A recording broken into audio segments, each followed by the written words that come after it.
Hello, hello.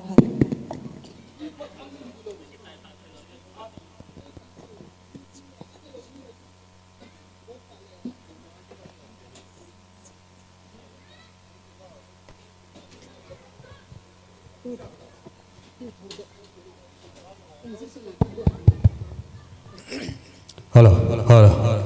hello, hello.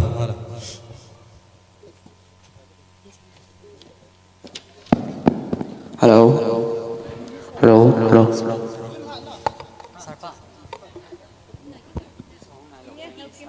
English ni ani na cho satu ta cho English ni cho.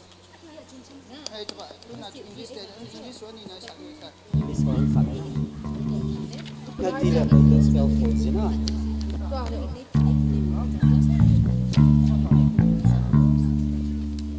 Hai cho. Logo spell folds.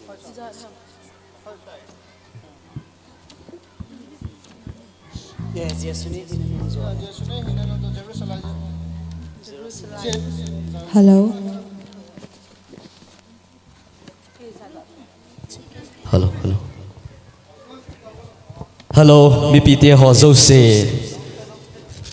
Phat zo ga hung thing ta em. Wa le ta lovin. Hol mun lang hi ki khop na di mun lang hi. Hin zon ta ding en pakai minin avelin ki tim kit vena he.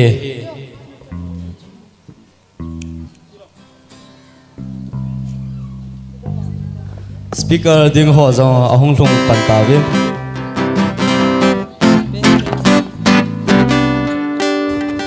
Hello, hello. Hello, hello, hello. Tàu nung muna tàu ho dâu se bon savin vai pha pathin in dam na ei pi wa tu jing vai pha na zong pathin lo pi na dinga na ki man sa khom ding lo hin helanga thil hong ki su tu le ka in pathin lo pi na ding in bible chang khat na sim khom ki no te o kanung hin zui vin lang sam som gup le ko sang som thum le khat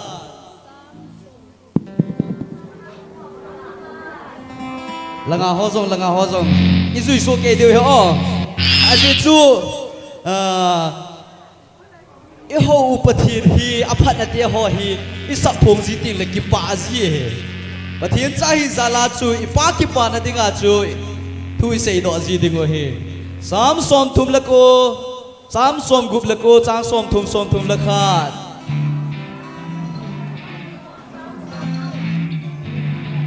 sao wal ham aji chu pathin wa choi la sading hi ya chu pathin wa choi la thui se sam som gup la ko sang som thum la kha Chang som thum la kha. ke man la sang ting Ke man la sang ting. pathin min ka wa choi ding Min ka ba choi ding. thang wa na tu thua Ang wa ka hoa. ama sing ka choi a ting hi Ama sing ka choi ating na hi. hin bong chal khana ka ho sanga hin bong chal khana ka ho sanga anung hai sa zo ding aki tian ni le aki ti zo si puma King izo si puma. ka pi sanga anung hai sa ding hi zoi Ay sa ating na izo. hidi chu he o lo pina pathin se khan la Sa pa yo.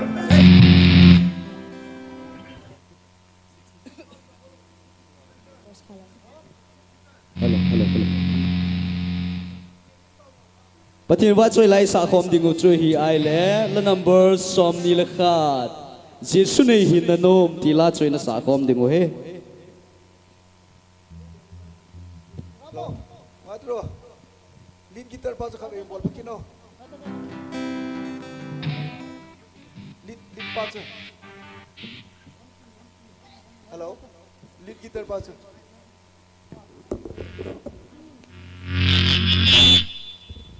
Matian ball teo. Imin se diu hai.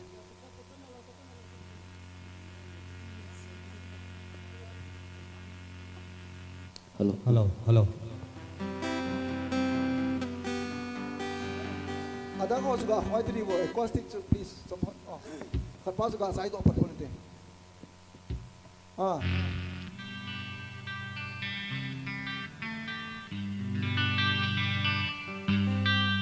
Ba distortion. Hello, hello. Mi pi te ho zo si hung lu ta bu.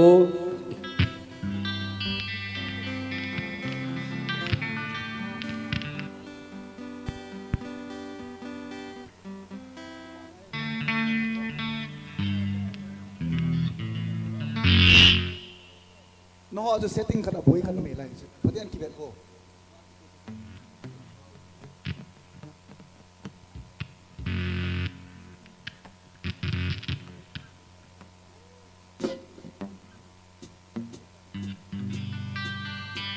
Cha chun ko ye de ki siam tang.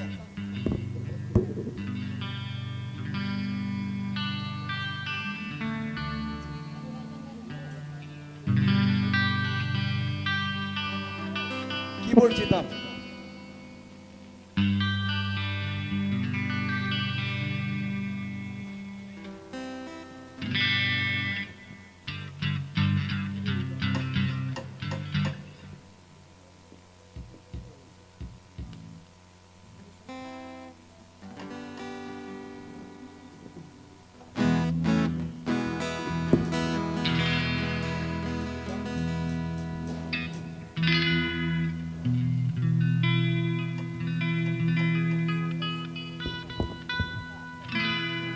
Keyboard earphone ana bola. Atang suka khwai dir timbo. Ga jong sai.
Sun pa IPO pathian lo pina changket halang worship team hall lung site ne na din pi jing lai di win ka hin te me tuan ima zo si ki pathe na ding wan taw na ai man pi diu Reverend Hermilal lung sitan ki gong san anom dingin ka hin te me ki pawmin tu ni sun pa IP ki nu pathian avial lo pina chang halang ke man ki pathe na ding win tu chung I conference wa I team no Bible chang hi khat vai hin sim do na hin nei ingate Bible nei zo se lung sit tai ne ke pho do ding win khain te me Ezekiel chapter 22 verses 30 na bon cha win hin pung do ding win khain te me pho do ta awa hi le ke man khat vai hin sim ingate Ezekiel chapter 22 verses 30 agam kasu mang lo hel na ding tin amohol achun apalgena tung do ding le agam sung dinga kama akia laya pangding mi ka hol bangin khatcha jong kamudo di poi lopina pathian changta halang. Yes, we would like to welcome each and every one of you with a beautiful line which I have read from one book, that is Bloom Where You Are Planted. So as a Christian, whether you might be a teacher, a pastor, a housewife, or a youth, it's our responsibility to bloom for God in wherever you are planted. Okay? Meitei church wangkhei ga laimanai aduga Nepali cha amta khut hangat piyo ne amta yingningi.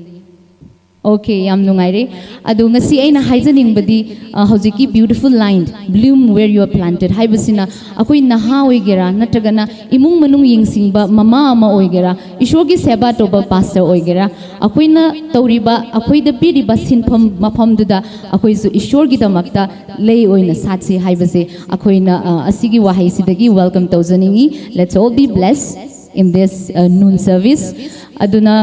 tunya hi ikimanchana diu hi kaiman simthana hinneing kating noon service opening prayer hi Reverend Hanminlal HOIKIM e hinnei pi diu chizo phale praise and worship noptai hin mankhom ki diu hintin chule solo hi Miss Neusi V2 Somjang in Anla di hintin chule today the good word will be brought to us by Reverend Shane Farmer chule apaw leading hi hile Reverend Hanminlal HOIKIM e hinnei pi diu chizo phale closing prayer hi pa semlun pastor C Lamjang hintin chuki ting le program coordinator pa koma anathum ho chu ama to kahong ki jama diu hi chidung zu ya chu adjustment kan bol diu kahin ko diu he ti jang chu het sana kahin nei tuni sun ki khop mi iwang phat na khat nu chu kan sainom nin evangelist mang boy dongel jai on veng amani jong hong hanin amani jong la hin sa hon ding a hi in ibon chawin nom selena tawtin to hi praise and worship team hon la khat lani hin lit diu chi zo phale opening prayer hong ke chaile praise and worship team hon la hin lam kai kit diu hi e tun opening prayer mang ding pastor pu ama phat kapin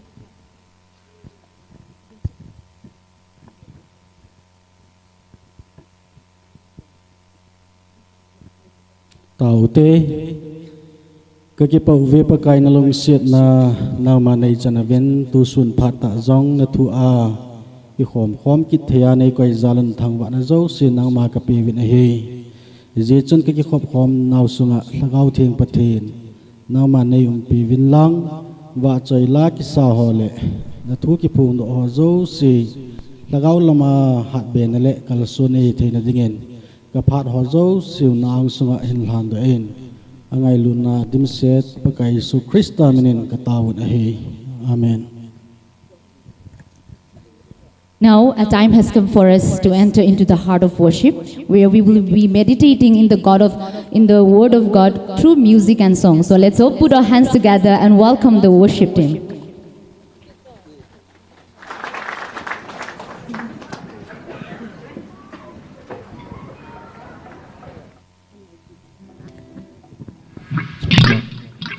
Hello, hiện sa thu phun nêu khát cả này nô mình, ngày luôn ta tu chung ở Hong Kong sung nu là pa te hin, tu chung conference sung a hi jute makai ne noya, ti sat ho Hong ki zo in, cho jong hi adia, mission ngày luôn nale adia khang lai te ngày luôn na zala, ti sat ho jong hi ki cho so ke di win, pakai min tiam na kan nein, chikil le achi sa kumphai ma ko anakisa ichakang pupi town church kisa hongi sa chain pathen zalin hintin la asunga mancha ding neu kiwat na lai jin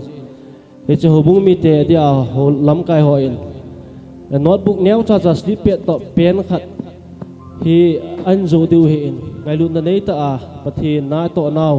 macha la thedinga dia kang pupi town church buling ke ilo le hing set hong i theine dinga panen la divin pakai minin tauna kan nei ne he hello ibon savin pakai phai phat zo sin God is good all the time God is good lo pina pathin seng lang to a he pathin wa choi lai sa diu chu le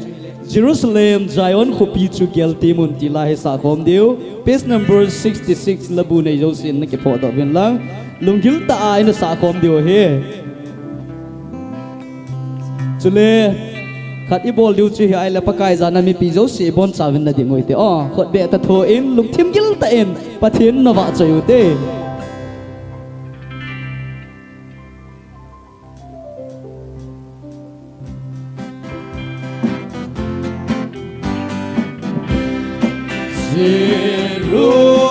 Jerusalem, Zion, the peace again.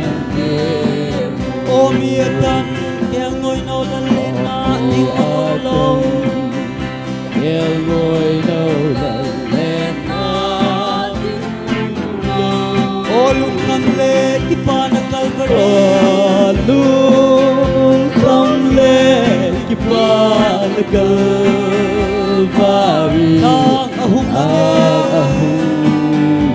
Ame ô nang zo se le titit pa Onang sông sile si tim pagpili walang na mga anak Calvary walang bangga kana Calvary kitang chom lo idang le sông kitang chom lo le titit pa idang sông si tim pagpili walang bangga kana Calvary idang sông Jerusalem Zion ko pi to get demon Jerusalem, Zion, the peace together. ô mi sene keng ngồi nô lan lên na usme El ngồi nâu lần lên nam muốn hối hận ô Calvary pathin Pathin ngày luôn ngày tua ngày tua ô nam zo se le titit pa Onam sông sile si tim pagpili walang bangga kana Calvary idang sông kitang chom lo le idang sông si tim pagpili walang bangga kana Calvary idang sông hallelujah hil tim leo hen hallelujah Hallelujah, Hil Tim Lewen. Hallelujah. ô ngày lut na dai chom ngày lo Lut na dai sum ngày ki pa nok na pa hoy nộp na pa huy. a sei tim le hil tim o Si Tim Le Hil Tim Umi Tim O. ang ngày lut na hi Ngày lut na hi. la sau te music ho ki su mo sa pu te Sile si tim pagpili panlal nau banga kana Calvary kana Calvary idang sông kitang chom lo le titit pa pinin idang sông si tim pagpili walang bangga kana Calvary idang sông Jerusalem Zion ko pi to get demon Jerusalem, Zion, Pupi, Sugen, Bemo. O Misanel, Kel Ngoy no Lale na Kun Hoyan Su. Kel Ngoy no Lale na Kun Hoyan Su. O Calvaria, Pathin Ngai Lut na. Calvaria, Pathin Ngai Lut na. Ngai tua ku ahi. O Nam Zau Sile, Chitin Pao O Nam Zau Sile, Chitin Pao Kini.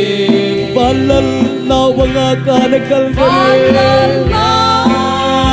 Wanga Ka na Calvaria. Kitang Sum Love, Kitang Sum Love. Kitang Sum Love, Chitin Pao Kini. Balal na Wanga Ka na Calvaria. Balal na Wanga Ka na Calvaria. Kitang Sum Love. Hallelujah, Hilkim Lewhen, Hallelujah. Hallelujah,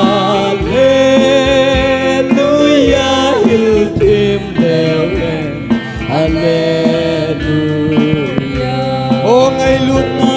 Dai Chong Ngai Lo Ki Pa Nong Na Pa Ahoy. Dai Chong Ngai Lo Ki Pa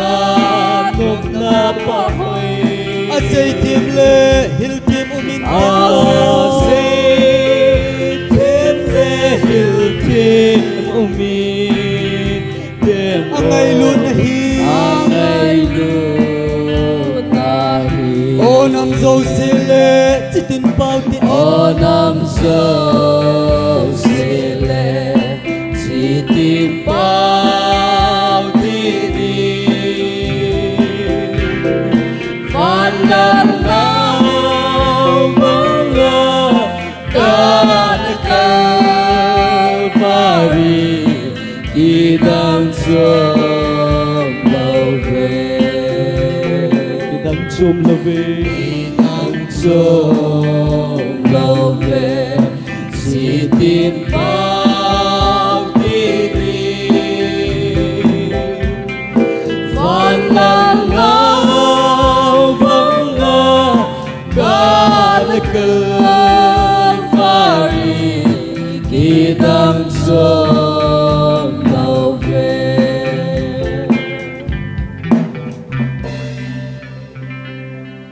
Tàu số cây tàu tê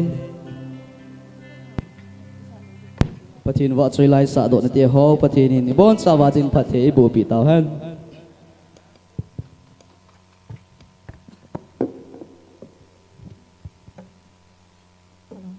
Lai hin lam kaya worship team ho zo si Pathin Phat Thei na bo han lang. Tua hi la khat inangai kit dio hin nunga niaw si bi tui som jang ama go na la khat inangai dio hi in ama hong ki go jing lain mi pi ama hong ki go jing lain mi pi ho si ta in tàu na nom ta ta na tàu ding vin ke hin tiam ve asung langa bon cha hong lu ding in aser hon ne hin solo pi ding vin ke hin tiam ve tun ama now si tu vi tu som jang la sading in ama phat khin pi e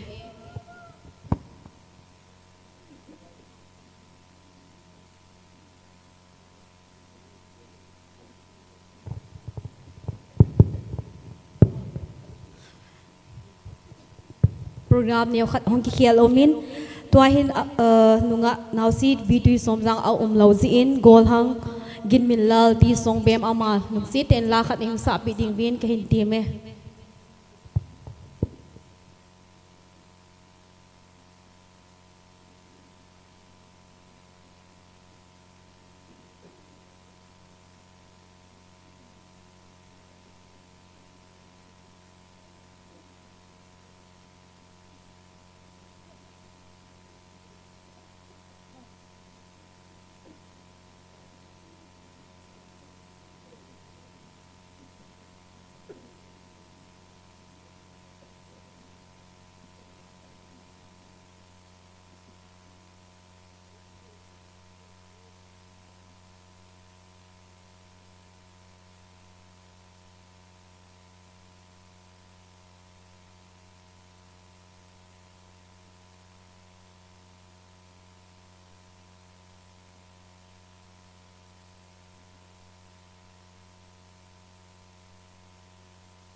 Hello.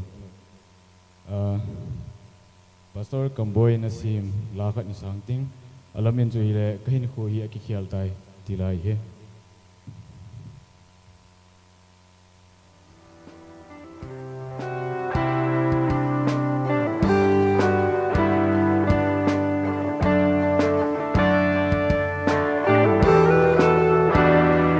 Hello.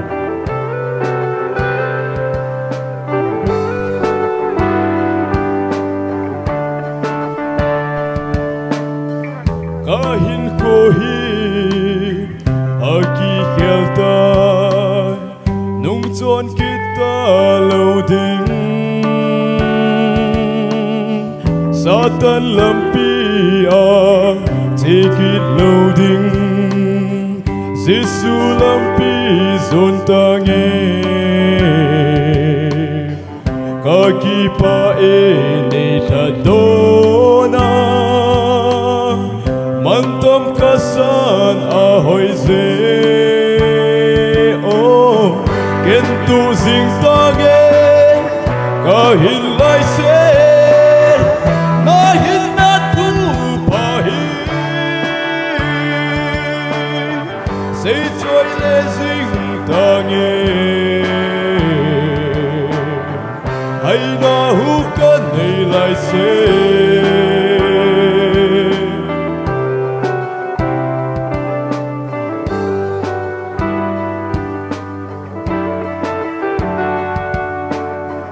kahin ko hi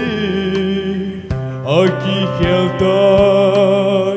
nung chon kita lâu ding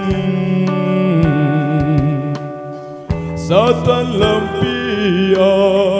take it loading Giêsu lampi zon tangi kaki pa ene tadona mantam kasan ahoy ze kentu sing tangi kahin lai se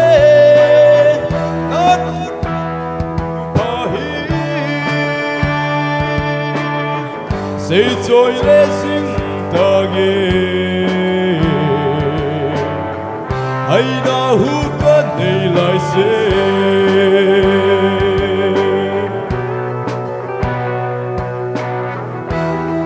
Thank you boy tino bil chang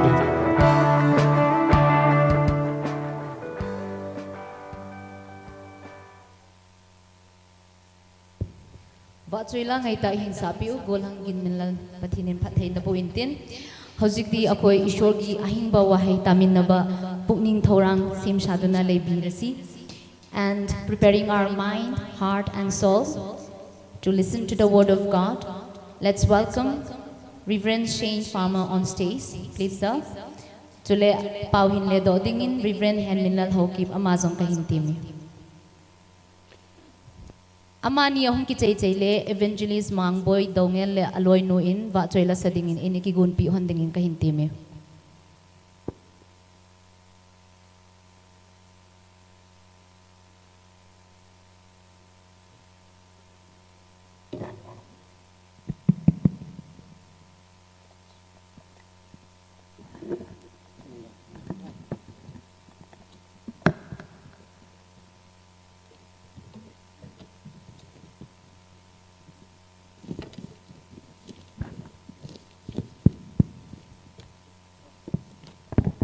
Check, hello.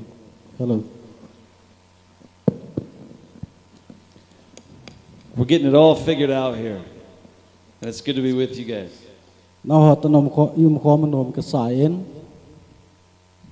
If I missed you yesterday, I just want to say to you today, it's such a privilege to be able to be here with you, my brothers and my sisters in Christ. Krista zala ka ngai lut so pite hozo sina hoto yum khomo patini ho khom nom ka sa in I'm very encouraged by you.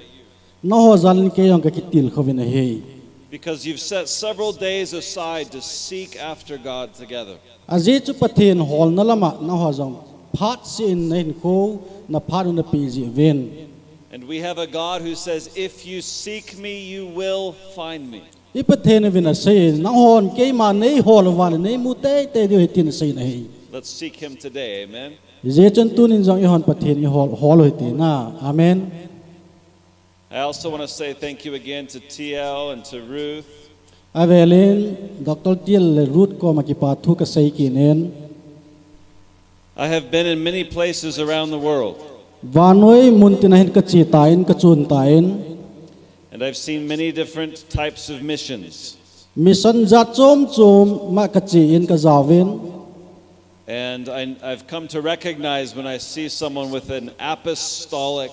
spiritual gifting. ain la za chom bia kamu che le tiel hi pathen lung sin amai za chom be pathen ngai lut na anato no kamun ka ki pa hi. And I have never met anyone whose evangelistic heart beats for the lost greater than this man. Tiel tabanga pathin ngai lut ai lawai lagau mang thai hu do ninga pan la ai lawai le ai hin khu pi hi kamu be set pun hi. It's a privilege for me to come and link arms with my brother. Tiel to hitia hi ka kiloi khom hi nom ka san pathin ka thang wan hi. TL does not know this, Ai hin tiel in chi het lo mai thei hi. but like him, I received a promise from the Lord when I was a young man. Kayong chapang cha ka hi akonin pathin na ko na ai lawai la pathin ei thu tep pi chu God gave me a promise for how many churches I would plant before I die. ka thi kai ho bung izat ham ka hu do ai lo ka phu do ding ti ke ma jong pathin ani ki tep na ei ni tep pi choi hi. So when I heard last year the promise that God gave to TL, Ning kumin tiel to pathinin tiel ko ma ani ki tep na ho ka za in I knew with confidence God would do what he promised. pathinin athil gon aki tep na so tiel chunga ha abol ding hi ti ka ta san hi. And so I knew I wanted to serve and be a part of that however I could. Ka bol thei chana ai lo ka pan thei chana tiel to hin hi chi ding hi pathinin Our God is ape faithful. ye chu ka pan ka la ding hi. Our God is faithful, amen. E pathin hi thu ta hi ting le e ho adin aphai amen. And welcome to another session of Stand in the Gap. Tu ni hin session chuma alaya ding ai lo la ong lai subit ding a chu tu nia thupi isei ki dio he What does it mean to be somebody who stands in the gap? e pi sei na ham a ong lai a ding ki ti he So far, we've looked at a number of things. thil tam pi in betawen a chi sani kho in I had the opportunity yesterday to talk about being a true worshiper who stands in the gap. janin in sei che le a ong lai su bi na ding le a ong lai hu na ding a chun pathin ho ti hi in sei do wen. Someone who worships God with all of themselves in all of the ways that God commands us to. Chule in sei bel chu pathin e ho na wa hi ipum piu e hin naw pum piu zo si pia pathin ho ding ti in sei pong wen. Today, I want to talk about another critical component of standing in the gap, which is prayer. Tu ni hi za chom devin pathin thoi ne ke ho lim ju chu taw na hi. As we talk about this, I want to ask you a question. Which of these two pictures do you imagine when you start your day? Tu ni khon naman pat na ding hen lunggel khat ai lo le ngai to khat ga ne tin hi hoi zo ai naman dam ti hi i sei do no men hi. Both of these pictures are fields. Hi chi te ni chi pe mi tai le mun ong lai len ta ni mun ni hi a hi na hi. The first field is an open field. It's a peaceful meadow, butterflies and sunshine.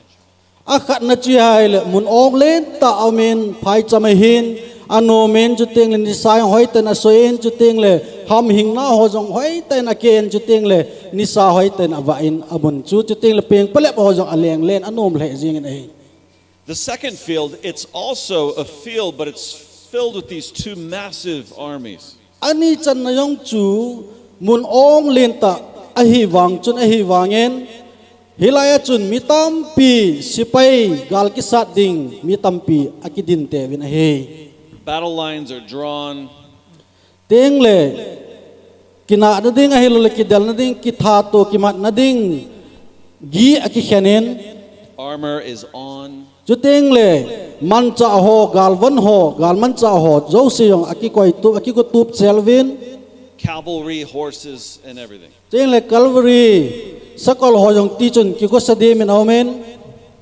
So here's the question. hechi tudo no mahi When we look at our life, ehin ko hi vetteng wa hele when we look at our world, chuteng le vanoi pumpi vetteng a hele do we ever imagine that life is not a battle? nagel ji am heti chun nisia gal ki sat ti hi gal ki sat lo nam puita igel kham Ephesians 6:12 says this. fc bungup chang som na ni in heti na sai na hi fc bungup chang som ni na chun heti na sayen aje chu ei hota sa phele thi sen to ki bon hi po ve pi pu ho to tha ha thun ei ho to hech vanoi muthim vai pu ho to van mun ho a thagau kilo eng si ho to ki bon zo hi ve Also 2 Timothy 2:4. chateng le second timothy bung ni changli ga sim do ki ten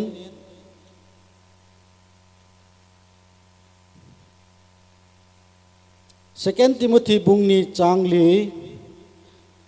mi zo sin hu hinga aum na le thuta chu he na mu che hen hile hi chu ama lunglam hi oh sorry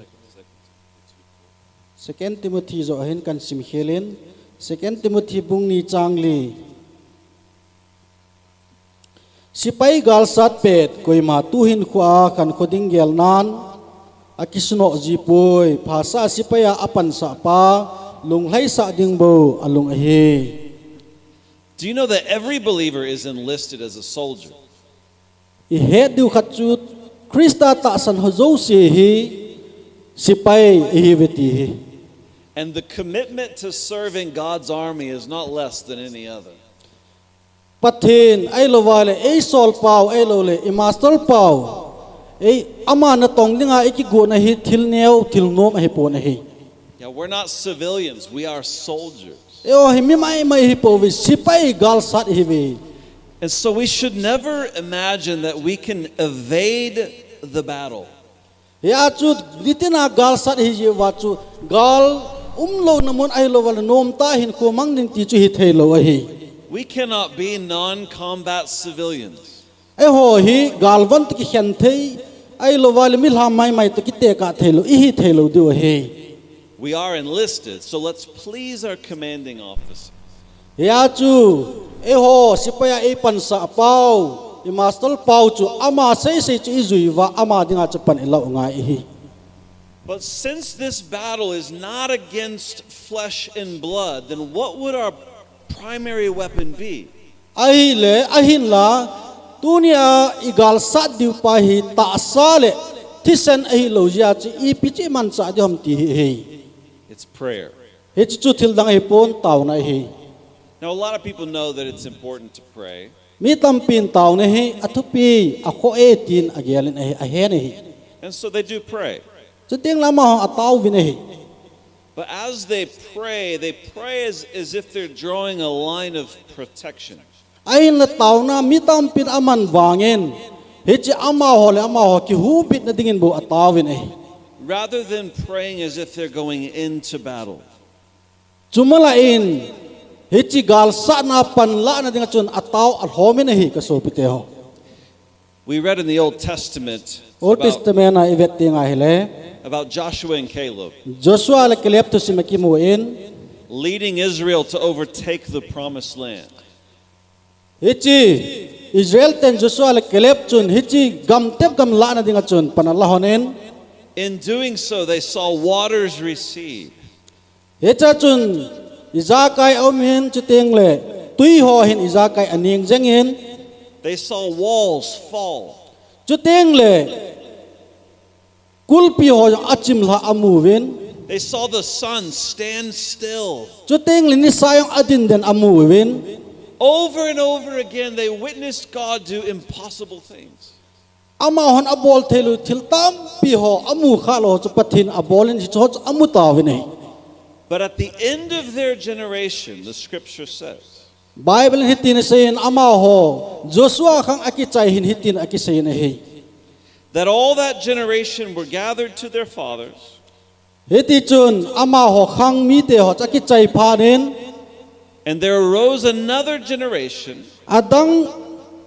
mihem ho khang mi te ahungum kidwin khang tha ho who did not know the Lord, pathin ai phetapo win he. nor the work which he had done for Israel. Pathin in Israel te adinga thilabol ho ai phetapo win he. What a tragedy. Chu lungdon thasit khat chu thasit khat he. I think it's one of the most tragic verses in all of Scripture.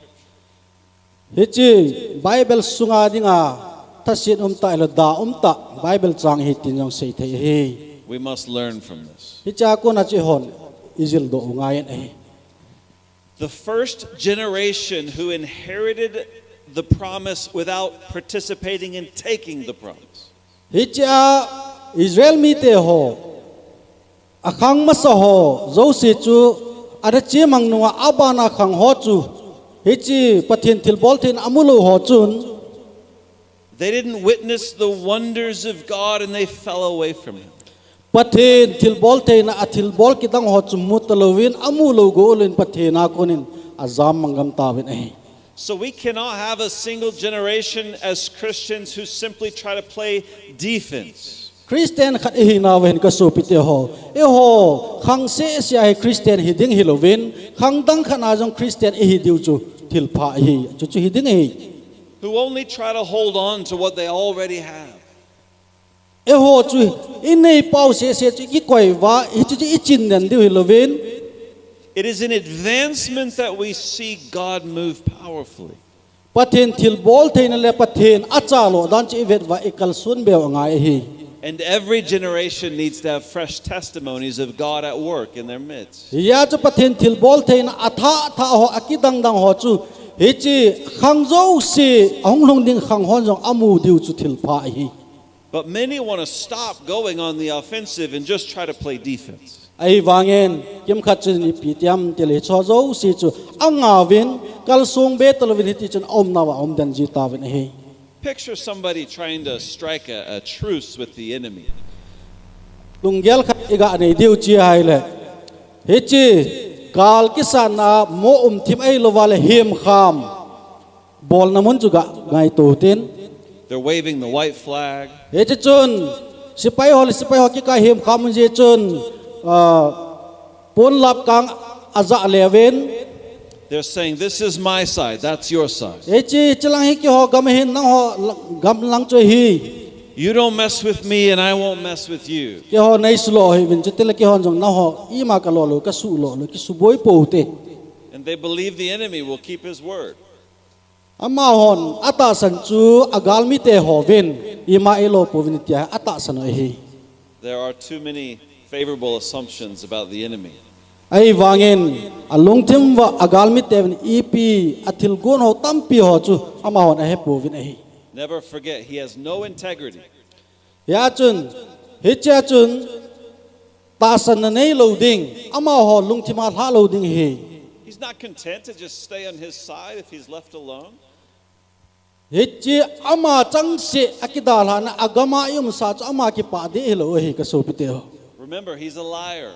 Aji chu ama chu mizo hi. There's no truth in him. Tuta ama lo hi. He's never kept his word. Atu se apet cha pur hi. He has an insatiable appetite for death and destruction. Mi thagam le mi walhum ninga chu ama hi hom pi ke pi ba kai ma ki tuma hin kumang jing. He's Ku not, si dia ma hi. he is not domesticated. Ama hi wa angoi the hilo hi. He is a roaring lion. Hichi chu koi madang hi pon ke pi ba kai ki tum le lu choi hin hi. And when he takes aim and when he fires at you, whenever he takes aim and fires at you, hitia chu azot na ding ahlo akap na ding chu doi to sela ahin kap ti nga hile We should not be surprised. hicha chu hoi ki gin man lo diu he So many think to themselves, I don't want to be too aggressive. People think to themselves, I don't want to be too aggressive. I don't want to go on offense too much. mi tam pit igel chu hicha chun keiman kal soing kitin ama kidin te pinge ti igel agel ji pon he Because they think, I don't want the enemy to attack me. aje chu hichika gal mi chun keima ihin su boilo na din kei pan kala ding angai jin he But sometimes as believers, we have ignored the fact that lions prefer prey that stands still. e het diu khat chu hobung mi te ho ta san cha te ho hichi kei pi ba kai chun iti ta na mi ka wal hum dem ai lo wal iti ta ken ama chu ka that the dem te ki ko se dia ma o me hiti het ju ngai na hi When the enemy sees someone waving that white flag of truce, igal mi te ho win hichi chamna dinga pon kang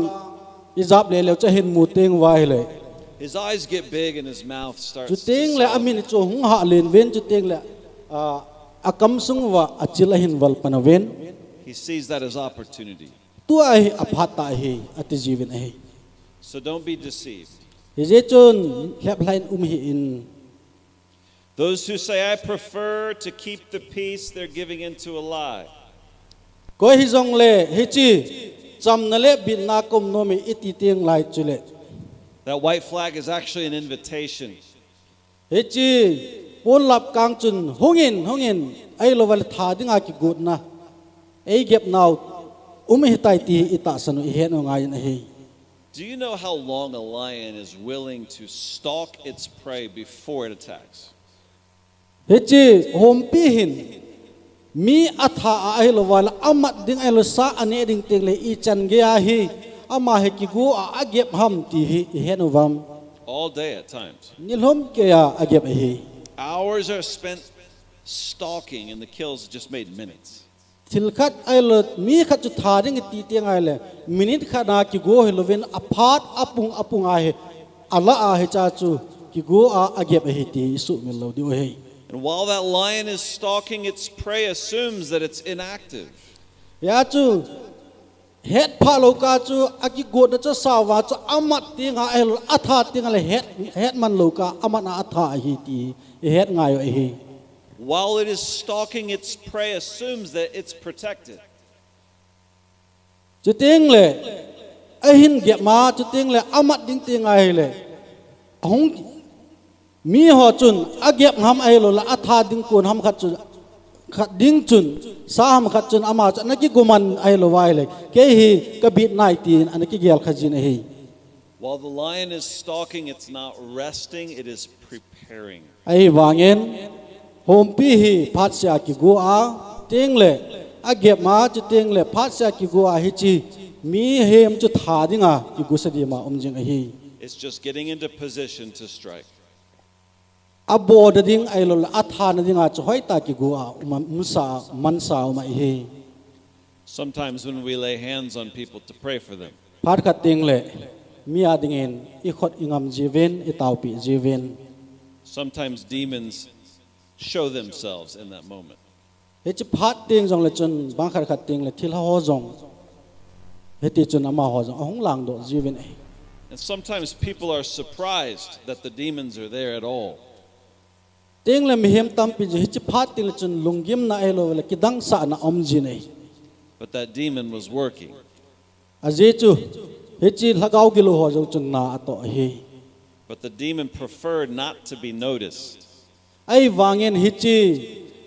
lagau gi lo ho chun min a het ding cha dei pon het lo ka abol a hi But when they are attacked by the kingdom of God, they can't hide. pathin lengam chu abo khum ai lo wa le idal lut te nga hele eteki bolte nga he cha cha ma hon a he thim po a ki lep jiv ne hi And they do fight back in that moment. chu ting le apet pe na chun ama hon an le thu jiv ne But is it better to be slowly taken out or to expose them with a fight? ai le hoi chi pen chu phajo dam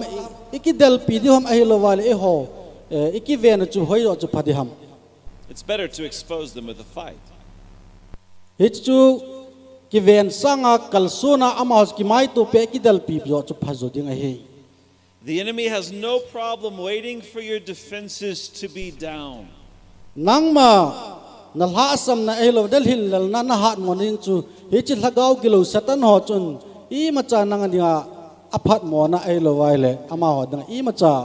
agelo umpo na hi So don't confuse moments of silence as some kind of keeping of the truce.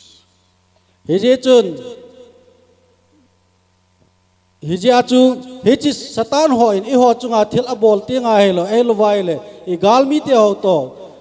cham hlat na isim tem waile cho chu hoita ikigin them nga yin hi Now let's apply this to prayer. tawna ne chuteng le tawna iman ni anga yin hi The goal of a defensive prayer is just to keep territory from being taken. tawna ama sa pena chi pham itya hele mi kem khat cha taw tinga hele min ei su lo no na ding elo e gal mi te hon ei su kha lo na ding a chu taw mai mai jong im da po ne hi But prayer is intended to be battle. ai la taw na hi gal sa na taw na hi gal sa na aman sa ding a pha hi And we're always at war. We are always at war. hechi gal mun a che ho jing hi veti hi su mi lo do he So we can't simply play defense in prayer. ei dal do na ding ei male ma ki dal do na chu taw ne abai ni You know, how did Jesus teach us to pray? ai hin Jesu Christan taw na thu do la iten hilam veleo hen Let's pray the Lord's Prayer together. pakai taw na ibon chan ga taw kho ma te ti Our Father, our father wanam kapau who art in heaven, wanam kapau hallowed be thy name. namin ki za hen Give us this day our daily bread. tu ni kane khop de an ne nei pe ven Wait, did I skip something? he cha chun isim nawa pakai taw na chun I hai milu khan ome I sei lo ome ti nei I did, didn't I? he nge I sei hai ome It's what many do in prayer every day. ya chumi tam ten I hon jong I sei hoyu chu ting le I hai milu om jin ei That offensive prayer about the kingdom coming.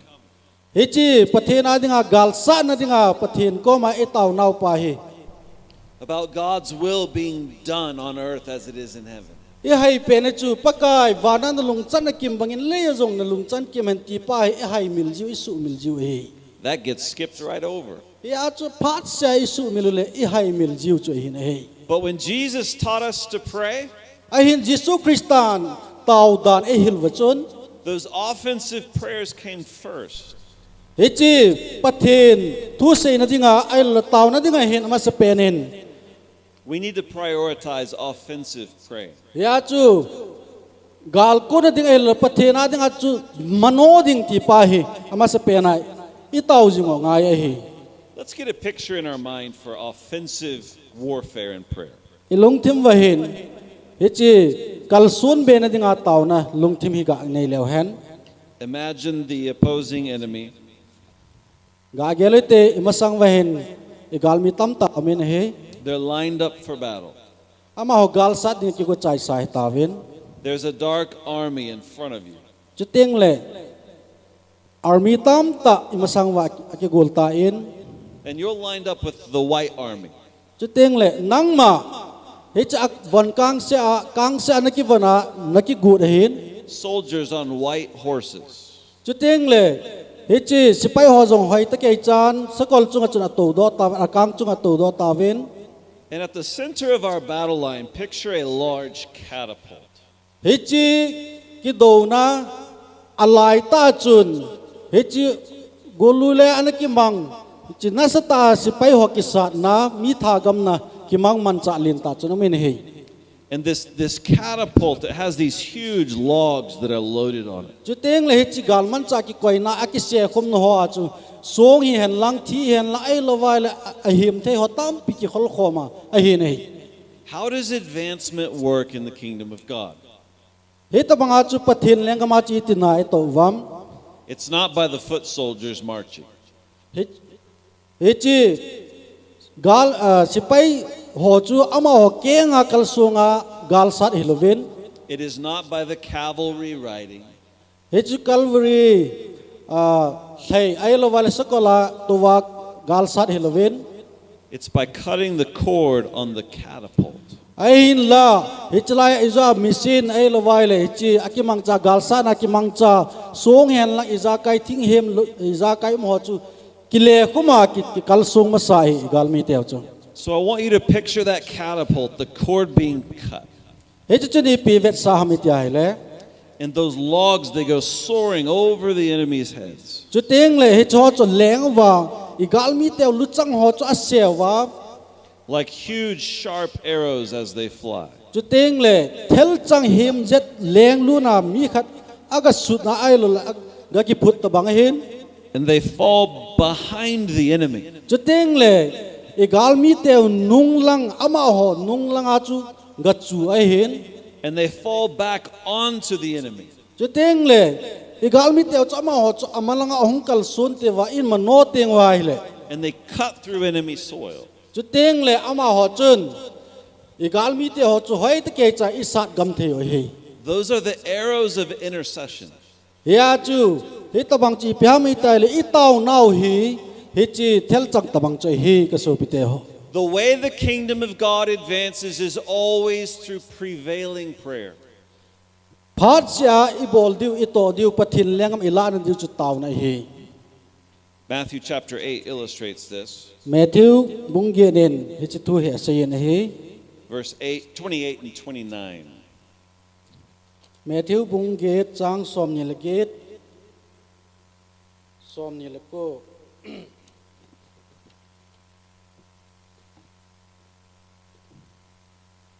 Matthew chapter 8 28-29 That's right. Chuit ama agal kaya gathering gam alhonen thilavop mini lan kha konen ama to ito dingen ahong lonen he ama ni chu kho ta ai lonen hilam chu koi macha ho thailo he la he chun ve tau ama ni chu auza lonen wo pathen chapa nang la kei ho ipi kitimat na umham ni kitep hin masanga ei bol gim dinga hunga ne him atilhone So Jesus went to the other side. Yesu Krista hi hitlai ama phat lai chun mun chom be khan anakal sungin hi This is their side. chu satan ho ai lowaile thagau gilo ho umna lampi chu amun jo hin hi These tombs, they represent territory that the enemy has taken. hichi than khuin avet sa chi phami taile I gal tevin alu na ai lo gal mi hon alu khum na ama ho chen ai ti vet sa na hi The demons felt the right to be there. hi cha chu thagau gilo ho ama ho chen na le umna anei hi It was their territory. aji chu ama ho leng gam dana angai tu ga wa hi And so the enemy is saying, hey, this is our turf. ya chu hichi gal mi ho chunan sevin hey hichalai hi ki ho gam hi ipida nong ham tin sevin hi So these are unchecked, unchallenged people that are in this territory. hicha ho hi ai le thagau gilo thagau phalo ai lo wala ama ho hi ki khol lo hin nei lo hita bang cha hi vin ai And so whenever Jesus crosses over into this territory, phat sia hichalai phat hi pakai su kristan a ho lai chanin abun hi they say, have you come here to torment us before the appointed time? phat ki pe masanga hi ki ho sugam ding le suboi dinga nong ham tin an sei jevin ai That's a picture of intercession. hi chu hi tauna ki ti chu It's going over the line. hi chu I ho gam gi khela chu I kal su no ngai ne Into the place that the enemy considers his territory. I gal mi te ang ke gam hi ke chen e ati chan gya chu I kal su no ngai ne The demons were freaking out that Jesus had come there. he cha chun gal mi te ai lo wai le satan ai lo wai le thila vop te ni yang chun sen I pidanga ke gam nan khel ham tin a sei hone ne And in the same way, every time believers pray offensively, the fire alarms go off in hell. hi ta banga chu ka so pi te ho pathin henga I tau teng wai le hi chi damun mei ko nga chun mi tampi alut ding ho che hon I kham tang hi ti hi The demons get very fearful when this happens. he cha chun he chi thilavop ten is na satan akichanen hi And that's what we want. he chu hi hon edio And let's contrast Jesus going into the tombs on the other side with the herdsmen in this story. pakai su krista mundang munchom achi bena izau chu aban ga sei kileo hang Let's read the rest of this section. Matthew 8:30 to 34. Matthew bungit chang som tuma ko na som tumle li chin sim kin ing kating he pet chun ama ho galam pya chun vo chhon khat alhana he chun thil ho chun ama hinga ke ho nei kai do le khuchi vo chhon la khun nei solovin tin ana thum ta vin he chuin che ta vin tin a hi le apod don vo cho sunga chun alut ta vin he chuin ve tao ahong ching pin ahon chan pin hal hein alhai jun kol la alhai lawin dilena alhalu nun tuya athigam ta vin he chuin aching ho khusung lama azamun thum chan zo sele thilwop mi te ni thu chu agai sayin a he chuin ve tao khusunga mi zo se Jisu to kimuto dingin ahong doon chuin ama amu phanun agam gi sungu wa ko na chi do dingin ahenga tawin ahe. Another way to talk about the difference between offensive praying and defensive praying Tua isay hendiw chi ahayle kalsona ay luwayle mason manno a taw na chitingle ema ki hubin na taw na hi is the difference between a herdsman and a hunter. chitingle gamlenga che pale hicha ganching ho aki khit na chi phami ti hayle Jesus is the hunter. Jisu Krista chu gamlenga chi hi The pig owners were the herdsmen. ai la vo cha nei ho ai la vo cha ching ho cha ama ho chu gan cha ching hi bin hi. The first difference between the two is that the hunter goes while the herdsman stays. Hicha aki khian chi phami ta hele hichi Jisu Krista hi gamlenga achin ama hi chi hin chi tengle gan chane hoi ama ho dan hi veti isu millo du hi. Jesus went over to the other side at a great investment of time and energy to himself. Hechun pakai Jisu Krista athanai na pumpila phar ho pen hichu mundanga achi hi. But the herdsman was right next door and could care less. Ahin la aban ama ko ma gan chane ho chi phami tel ama ho chu au mo vin ai wang ima cha abol po vin hi. The second difference is that the hunter provides for their needs, Aban kina che la pakai Jisu Krista ai lo vai le gamlenga che pa chun mi adingin thil abolin ai lo vai la ape en while the herdsman just protects his own needs. ahin la he chi gan cha ching ho chun anei chunga bo chun hiti chun alung hlayon chu tin la ama ho cha hu bi no e. The third difference between the two is that the herdsman keeps the in from going out. Athum chan na evet diu chi ai le he chi gan cha ching ho chu che do sagin ama ho thim vin he Whereas the hunter goes and brings the out in. chu teng le he chi gamlenga che pa chu apot ben teng le thil ahin pulu ni he. The fourth difference between the two. Ali chan na ki khian chi pyam ti kina hele The hunter is concerned about the cost of staying. Staying. Not going out, but staying. ain la he chi gamlenga che pa chu dan ding chu agel pon But the herdsman is concerned about the cost of leaving. ain la he chi gan cha ching ho chu dal ha ding ti hi ama ho lung gel hi The fifth difference between the two ama ho anga chan na aki khian na evet diu chi ai le the hunter is about more, gamlenga che pa chun thil mu be ding ti hin the herdsman is concerned about maintaining. ain la ama ho gan cha ching ho chun anei ho chu vet tup ding bo agel hi. These herdsmen were extremely happy as long as nothing harmed their own herd. He chỉ gan cho chinh họ chú, gan cho chúng ai mà cha bồi na lâu lại sung sia chỉ pa na ai lo vai le nom sa ta cham ta vậy he. This herdsman was more concerned for his own herd than for a human. Tiếng le ama hòn mi hiểm sang anh ấy ago vô cho họ gan cho họ cho thupi sao he. He had no compassion on these demon-possessed men. Ama hòn hít lại mà na thagao bu vop te ni mi hiểm te ni cho họ sa lo gan cho họ cho họ sao he ti he no ngai ni he. He did not even pretend to be excited about what Jesus did. Pakai su Kristen athil bol ho jo si i pia bol ham ti ja het pin anei po ne. Even though Jesus just changed a man's life and a man's eternity. Pakai su Kristen hi chi mi te ni ain khu akhel lagaw lam hin khu akhel wang chut amaun het pi phai na nei po ne ka so pi te ho. But he did not care, not if it came at cost to his own property. Chu teng le ama hon anei ago ho bo chu aboi pi vin thil ki bol thil dang ho chu ama hon het pin jong anei po ne hi. The herdsman will turn Jesus away if he starts to disrupt status quo. Chu teng le he chi gan cha nei ho gan cha ching ho chun ama ho ading bo agelon chu teng le aboi pi vin thil dang him pakai su Kristen athil bol pi pa chu het pin jong anei po ne hi. The church Ho bung today tu lai ho bung in jong is filled with herdsmen, and we need more hunters. ingai cha no chu piam tel gam leng ding mi hol vin e So many that want to stay and not go. tu lai mi tam pi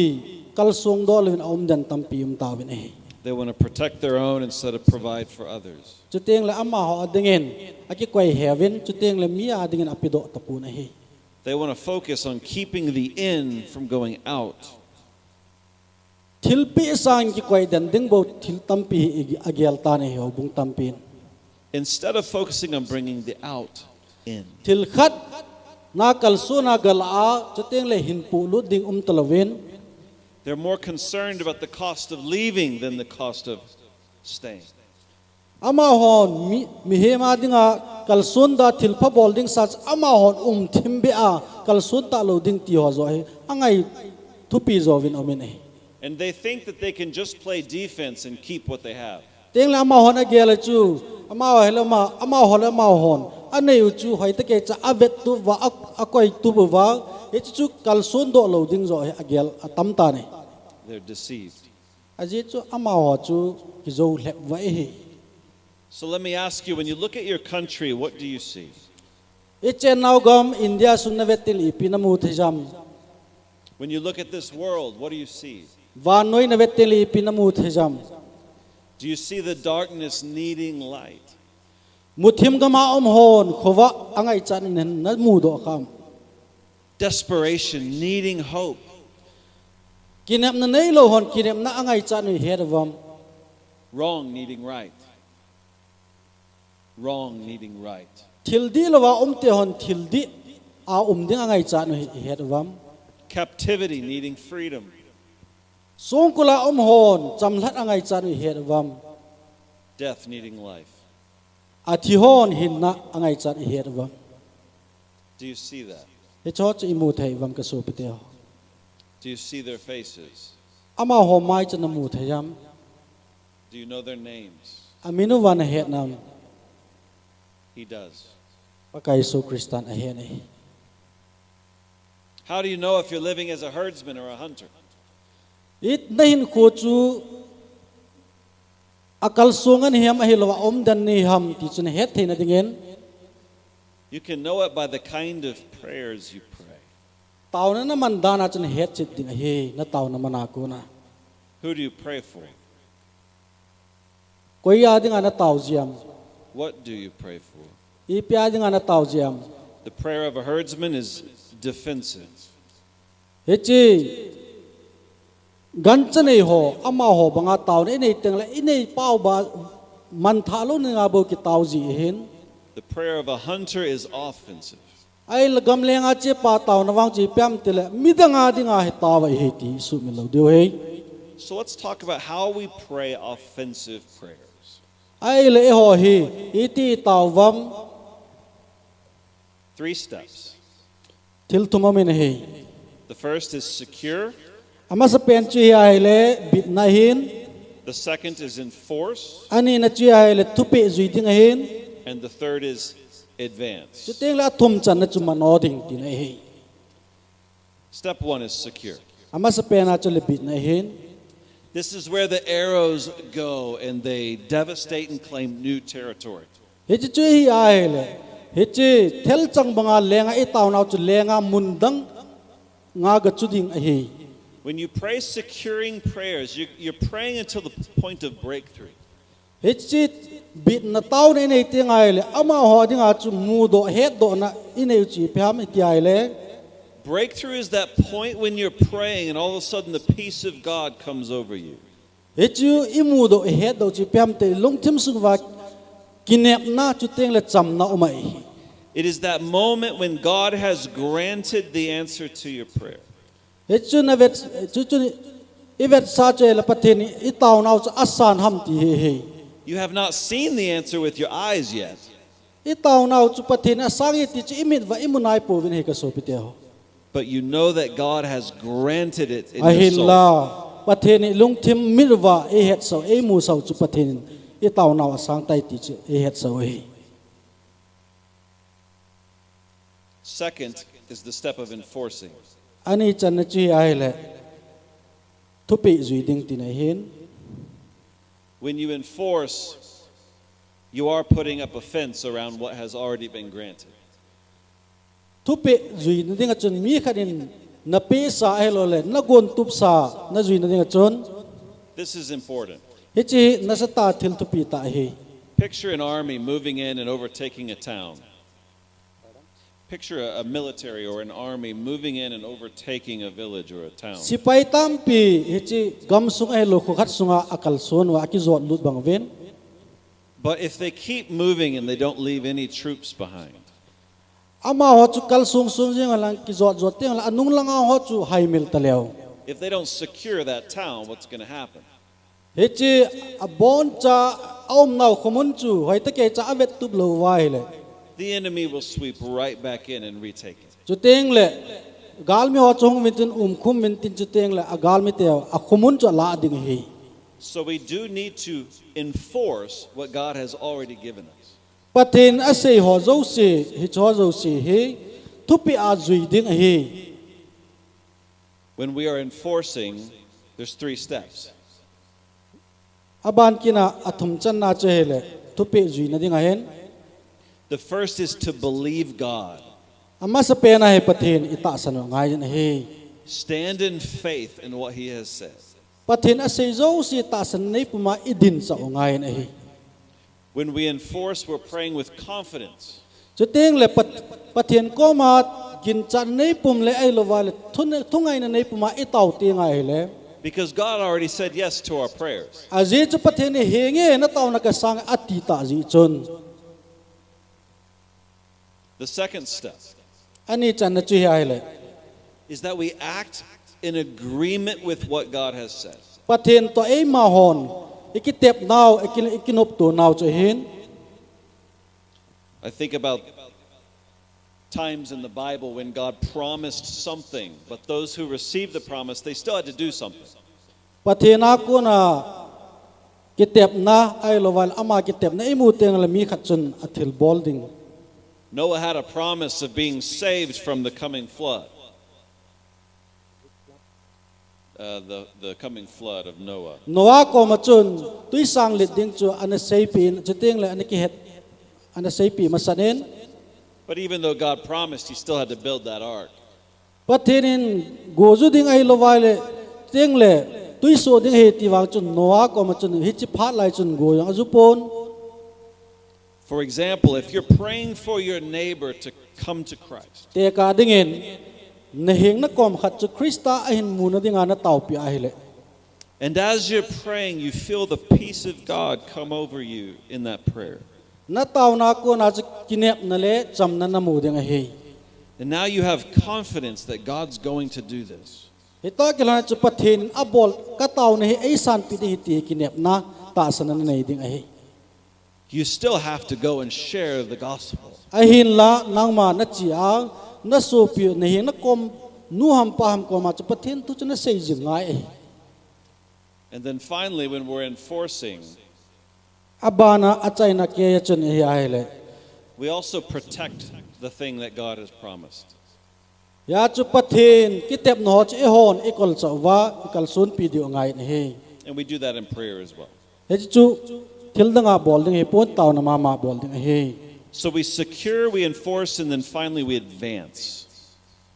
He chi bit na chu teng le thungai na chu teng le zui ding ho e zui teng ale cho chu achai na chu cham nau mai. You know, momentum, it can only be maintained by maintaining forward progress. He chi zui ding a ki sei pa chi zui teng ale abana chu om sa om he ti isu mi lo dio he. When we stop, momentum is lost. He cha chu thil bol ding khat chu inga atenga ka zo ta poi iti tenga ele ki pa na el abana hung ding pa chu hung thei ta loi. So in battle, anytime the enemy was on its heels or running away, that was the best time to attack. Ya chu I gal mi khat te ki na a e lo wai le gal ki sat pe na chi I gal mi pa azam tenga ele chi pet ta chi ho ding a chan soi ta hin atha phat e. That's what advancement is about. He chi chu sei ngai na a hi mano ding ti na e. Some final words before we close. Achai nan ga sei leo hen Ephesians 6:18. FSC bungup chang som legen na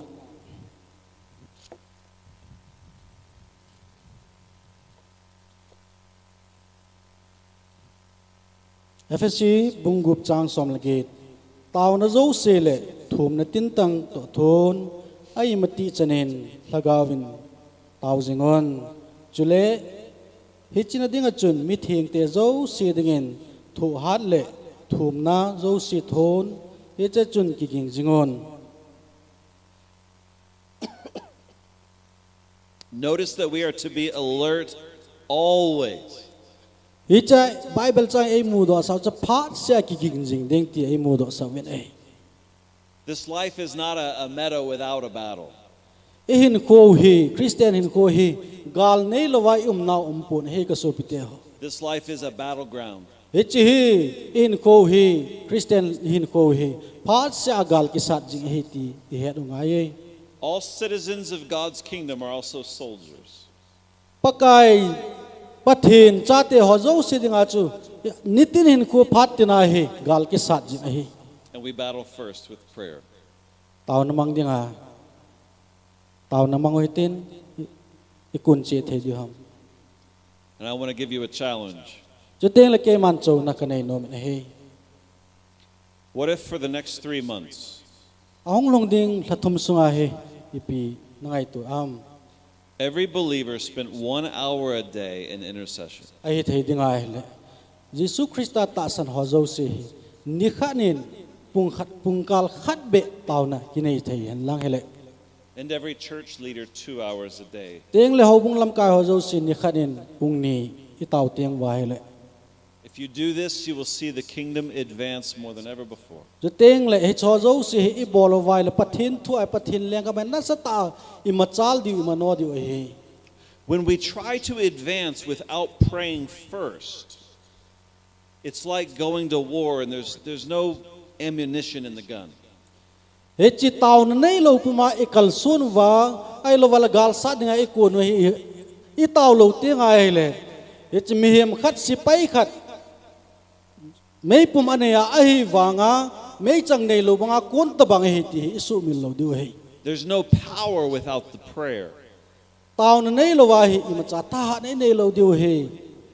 And TL, I want to invite you to come up and pray for us as we close. Tialangam long se ten taw namang dingen kahen ko ven. Because one thing I know about this man is that he is a praying man.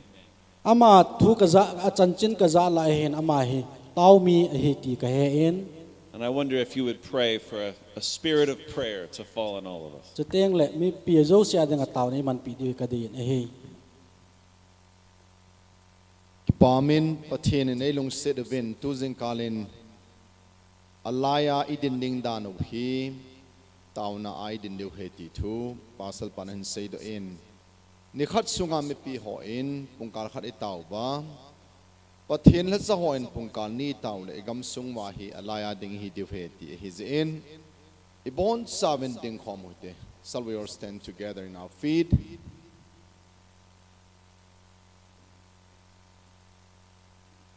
Let's close our eyes. So the pastor is asking that us to spend time, an hour a day, as a layperson. But he asks us to pray for, as the priest and servant of God, 2 hours a day. Tunin, nikhat sungin, apung kalbang katipon, nikhat sungin keizong, Pakaya dingin, thousand tangeti hozo sin, hot the move. Those who say, I would spend my time in prayer every day, please raise your hand. Let's pray. Tao te. Banaleya thanin zo se ki pe pakai pathin. Tuni ni khon pakai kagam sung wahin. Tagaw mit liya hultan pakai. Pathin tunin mit longa tao din kam zo tapobin. Kagamu hiat sul gam tan pakai thingo bangin kaho bung ho akitung kagam tan. Tunin pakai lung sitim pathin nang man kagam sung ba pakai tao na mit hin lun sa kiting ka tao ni. Kamil hi wahin pakai lagaw mit hi nei pebin pathin. Pakai tunin na so te ho pakai tui khang len gala ko nin hongkal song ubin. Ngay luna thu dele pakai nang ma hoy na te ho sei do bin pathin ahi bangin. Pakai ke hoin tunisanin pakai Jeremiah them gawin sangat phat la ki saitan nipilai la ki saitan kabite huhing nam nai puitin pathin tunisain jingkal pharhin pakai kanam sungule ka hobung sungum pakai kamisan sungwahin nang main tagaw pakai minumi pa pakai taw na mangjing thei ta ding pakai nang manai sip do pizal namin kathangwa kidan him Tudin pakai hichi ka pasal pu, pakai pasal Shane Farmer hin sele pakai pasal Brandon, pakai Grayson hin sele pakai pasal Renard Lee hin sele Ibmc pasal ho hin evangelist so hin pakai nang man, pathin nang mata ki holim jing thei ding nang man, thousand thei ta ding nang man nei holim pikit yung kataw na him. Dunin alaya ding ding pakai galsa de hilovin dil sungam ding le pakai nang mati ke housing ding ka kipido naw nang man het pising mentin na so keiman pakai ka bol them lo nang ma ko na pan pinakathum hi pathei bo ta mentin jisu mina ka hong tawa hi amen. Thank you. Kipa me ka kipa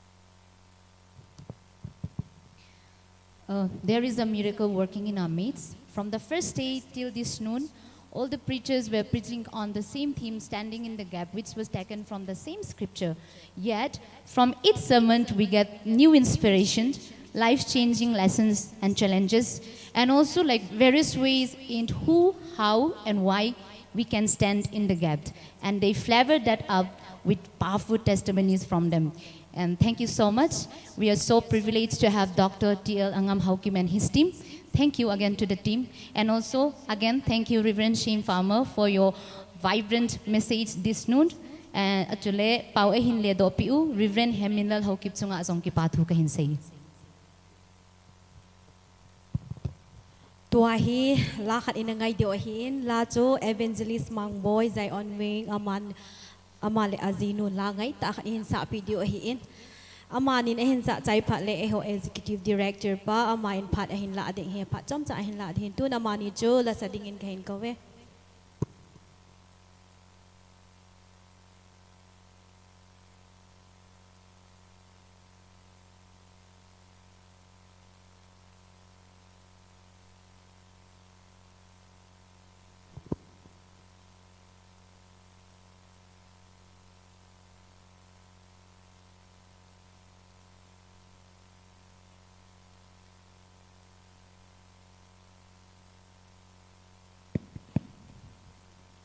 hello hallelujah hallelujah i munusu thim na lai ham phan ban tam ta in pia ke le kai nei pi lam kai ho le comparationism ki pa thu sang ta kan se rin e pathin wa sai la gospel hang sam tilan soning e hello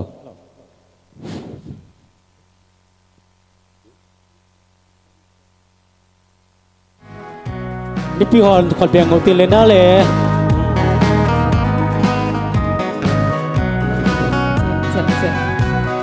lo Pakai gospel Tuhan samya nei sole asange alo privale mi mo prende nei no kahi kalana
lo pinapathin sang tahen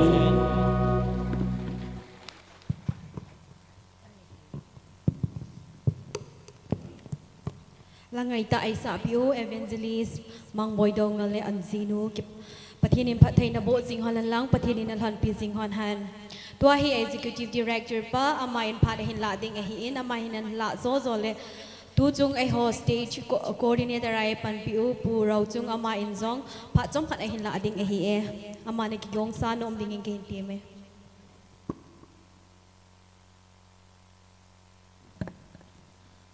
Ipamin tuni partner team lekha bu khat thin so ding nei je ba cha hong din do hin e chun tu chung IBMC kumbul assembly chun kum sang ni le som ni le thum sunga hi haubung zo si systematic theology hi iki hil deu ti hi bangin e chun tu ni hin e ho literature department e ho Revenham mangin anazi systematic theology to alive channa IBMC in publish ki bolin tunia hi zo hi tajin ithin sodi hintin ipihile chimasang chun kaka sei no nom kit cho hile chi hinji do pa Revenham mang khat veilanga hole ki pa minte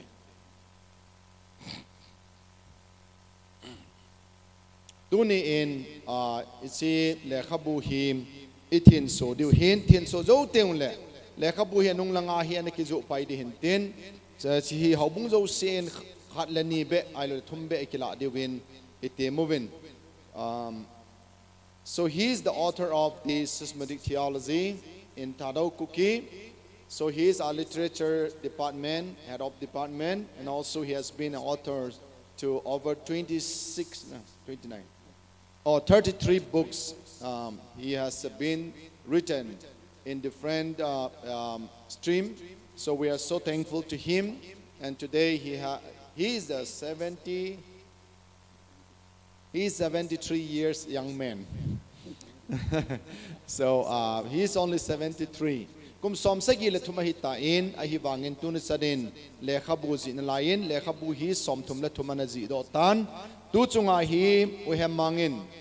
systematic theology and he ali bai channa IBMC in e ho in print publication ki bol hin ija hi tunia hi ali bai channa si print ki bol hi ithin sonut darewa hin ama chunga ki pa thu sevin hi chun aman jong hichi le khabua kona him hot chum piding ikine movin ya chum inam sung le society sung wa hin mihim khan thila bol theile ikidem to win hilovin IBMC chun abol thei khat amle iti to sot di hamti de sana chum ale khabu aman la ji theita ji do ta ai wanga kiso do theilo sumum lo ji hi ji in IBMC in sum akineti hi po in ngai lut na zalen pathen tu ki the zal na dingin publish bol pe win ye chen u hem mangin jong ki pa thu chang khat chang ne sei nom le ka thin su zo le ama ka pi din piong le tu in a thin su na kin chu bol ma saute ka ko ma hung dingin tin tu a he man ei gat ngai hin tin Bible sang khat in sim kate. Let me read one of the scripture passages from 2 Timothy chapter 3 verse 16 and 17. 2 Timothy thotni na bung thum chang som le gup som le sagim pathen in a hai khum pathen le khabu thing thu ki sun chang se chu ki hil na ding a ki pho na ding le ki pui jang na ding a chon phat a ki sin sa na ding phata a he chang som le sagim chu ti chun pathen mi chu phat cham kim ke ya thil pha bol na lama cham kim ke ya ki gung sadema om thei na dingin pathen thu sim naw pathen phat thei bo piu han he chun pathen le khabu thenga ko na kilado which is taken out from the scripture. These the systematic theologies we are going to teach our church members to walk in according to God's will. Ya chu e hon ikil na diu ba pathen thu e pawa e Tadau Kuki Pawa ki zi, which is systematic theology him. Wakail hatsak Reverend Dr. T. Langam HOIKIM, Executive Director IBMC ke ma in, tuni in papathin sa papathin hagaw thing manin, hichi kathin so ta na him. Taw na hin ning kati om. Let's pray. ลงเสร็จเทมประกายประเทนตูนีอินประกายนะโซปาอินมิดพะเลวาจันขวาอาหาปีประกายนังมาทูหิมตูนีอาประกายโซโดเทเล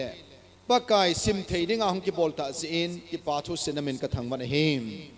ประกายฮิจิเลขบุหินจีปายองนังมันพัดเทบอินลังหานับปิกินินลังดำเทนเป็นลังฮิสังและหอยโซพะโซอันจีโดเทกินดิ่งจงวางและหำกระทุมปิกินวันหิมฮิจิเลขบุฮีเฮาบุงซุงเละปะกายจุเลจิไลจับปังหอนลังมีปีหอนอันซิมเตงเละปะกายนังมาตอกินไอเจนั่นแหละนังมาตอกิจับมันนั่นไอเทวะนัทุยหิงฮีเฮดเบเทนเดวินดูนินปะกายนัโซเคมาอินฮิจิเลขบุฮีนักคนอัลฮันโดอินเห็นมังจะจิงตันตีจิสุคริสต์ามินักของตาวะหิมอาเมนเจเฮ systematic theology จุมขอดแบบบิวเต้ let's give a big applause for thisตัวนู้นเห็นมังอินกิปาทุยจงละจำจ่ากาเซสาวเตก็คิดไป IBMC เขาบุงมีเที่ยวอยู่เสียเลยอากิมเวลาหัวแล้วของเขาหัวอยู่เสียจงกิปาทุกันเสียนั่นเกี่ยมันเลยเขาบุฮีอันนั้นสุนทรยงลังอบลิสัลดิ้งอบลอยเลยที่เสียเขาบุฮีกี่หอมทางโลดิมินเอาหมู่โลดิ้งซิมโลดิ้งเฮโลดิ้งเฮตัวนี้น้อยจงกี่หอมจังเสียอยู่เสียนั่นมุตาวินเฮสุกัยตาวินประเทศจะไล่เจกันที่เฮสุตาของกิบบอลที่องเลย1993กุมาจิเลขบุยสุขนานึกิสุเององจัลตัววินขัดเบสุฮิคอปิสังขัดเองตัวนี้คอปิสังลีกิหอบโดนนั่งเอาหิตันอิติเจจนประเทศไอ้ลุงเสดินประเทศไอ้คอมูเป็นดักตัวงามตัวของกิมุตัวของเกตตัวของโตของมันอากิปัดอินอามันยังเลขบุดังทุพนโดยังไอ้นบอลปีน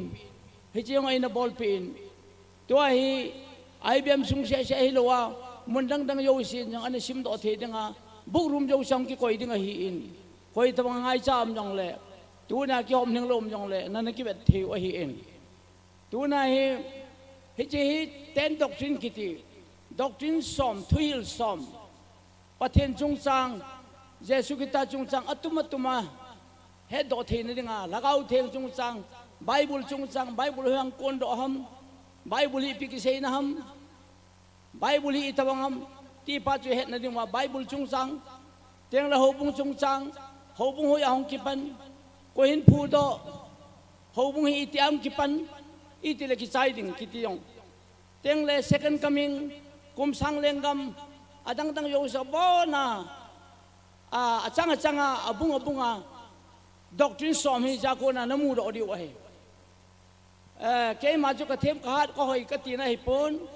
theologian le kha them doctor tam ta yom tho nai ai want to 10 doctrine ki ti ei pawa ki suni nai lo lai him ya jo so pite hon che na hon pa kai mena ne na so pi wa na na sim man na the thang wa mi yo sen pathian tu ei ho het bang het the na di wa him ikiti wa him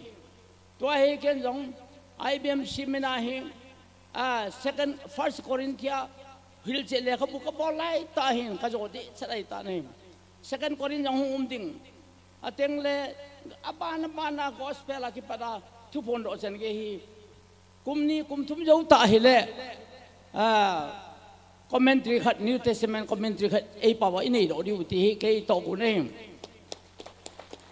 ye sun tu hin thu pon ro yang zo sai tan commentary Bible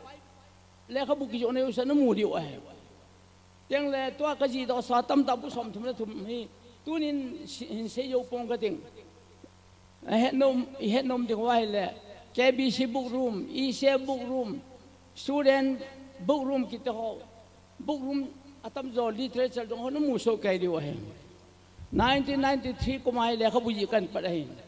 tu ni chan ge hin pathen ji zo lo sim zo lo hop zo lo ai pe ne ke yong le khathim yong kai poiประเทศนั้นลุงลุนนะท่านนะแต่ละในปียาสุชิกันสุดเอกย้อยน้องหัวตะจันในคอมอยู่กันโนมินน้องหัวตะนซิมมิลังเสเลขบุญซิมหัวอากอนเลขบุญดังนั้นกันบอลมินไอติลคู่เองตัวเฮกจอเดกจอสาตบังคริสเตียนเตนี่คนทุกปีหกกิติคริสต์มาสนิวเยียร์กิติหอ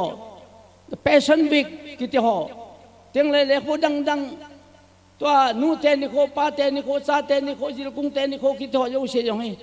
บอนากันก็มาท็อปิกสมนะทุมีก็จีอาตัวก็จะอ้อยตานตัวให้พับลิสคงคิดบอลใบกินไม่เทส่วนนั้นยังกเล็กนั่นบอลวินลังนั่นซิมวินลังนั่นเฮวินลังพัดจมนั่นในปีวินลังเกณฑ์ยังจะเลี้ยขบัวโกนินพัดจมนั่นเองน้องทูสังวินลังเกย์จะเลี้ยขเปปาร์มันจะในปีวินตีถ้วยจะให้ฉันนี่ในคอมดีกว่าเห็นคอเปรชั่นที่เปตัวดีกว่าเห็นกันบอลตีไล่93กุมไล่94กุมไล่ฮอไบเบิลกัลคิดว่าเฮมินซิมเล่ลามฮอตบังไอ้ในเกลจิวาจูก็เลยเขาพูดอย่างว่าซิมรู้ถึงมินนั่นคิดว่าเฮมินทุกภาษาในบอลคุมเฮก็รู้ว่าทัศปูนกันบอลนี่ตัวเห็นเลยเขาพูดสมทุนเลยพูดทุ่มทิ้งให้กระบอกรอยตาได้ประเทศจาระไอ้เจ้าเกย์บอลรอเกย์ฐานไหนปุ้ยประเทศฐานว่างไงตัวไอ้หิงกี่บอลตัวเป็ดยังไงประเทศนี้ดำไหนไปไอ้เลยกุมจะขัดตะบังกองเห็นจะว่าไอ้เลยเลยเขาบุษสังหารจะกุกันบอลเลยสมกันบอลเลยเฮ้ยที่จนสุดพิจารณาลุงเนวรู้เด้ประเทศนี้ตัวน้องมิตรสังเกตมินิจิมนั่นอะไรไม่เท่จานขัวว่าเลยฮักสิมาก็ท่าจอลปูส่วนจงเลยนาก็ต้องทำเก่งจานเลยไก่มุนพานี่ปุ่งทุ่มบุเฮไอ้วางประเทศท่าในปีนยิลเกี่ยวจงกระเฮเบเสปุ่นส่วนนี้ทำแก่ยังไงไอ้ตายจานเตียงเลยฮักสิมาขัวก็ส่วนเลยภายดวงไอ้คอมพิวเตอร์เลยขบุของบอลจ้ามวยรังลำขายอาคู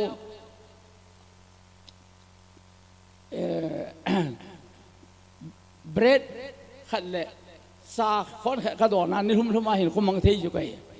ประเทศนี้ก็ตั้งตาเห็นโคยเปย์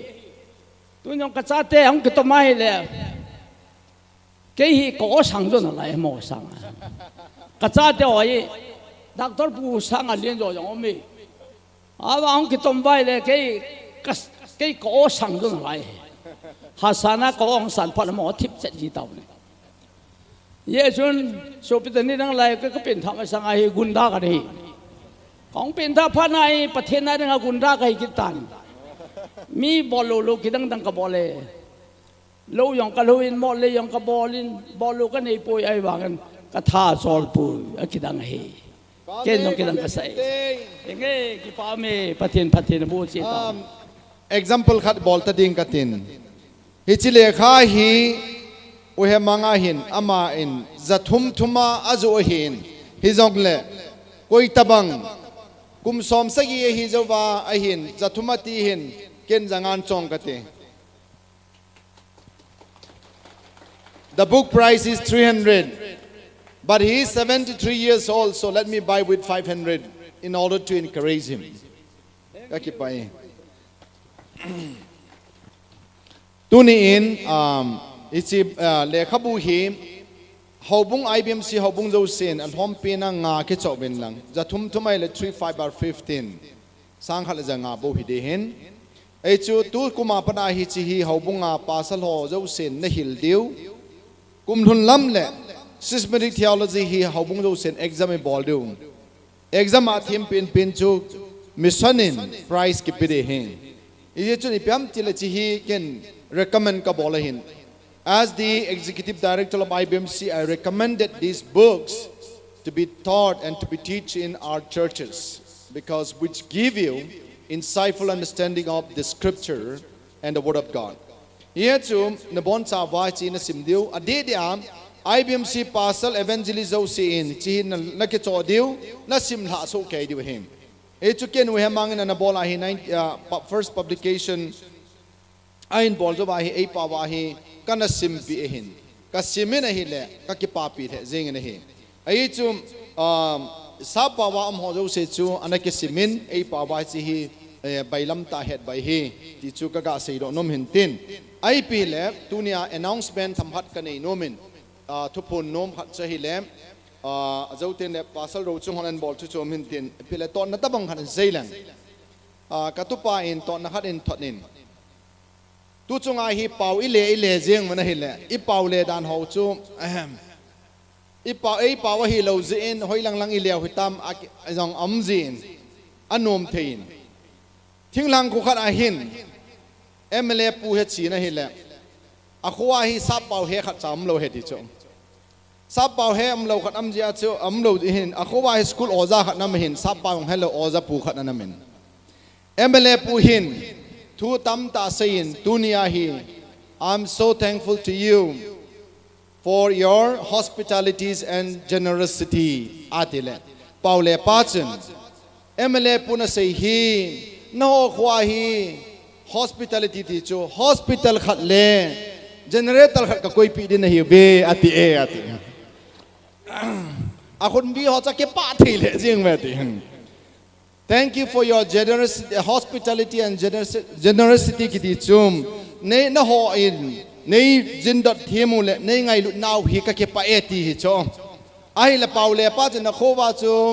hospital ขัดเล generator ขัดกับคุยปีดินนะฮีแต่ละเก็บปาทีเลยเวติตัวเนี่ยตัวจงไอหอเปาเลหอจงหิน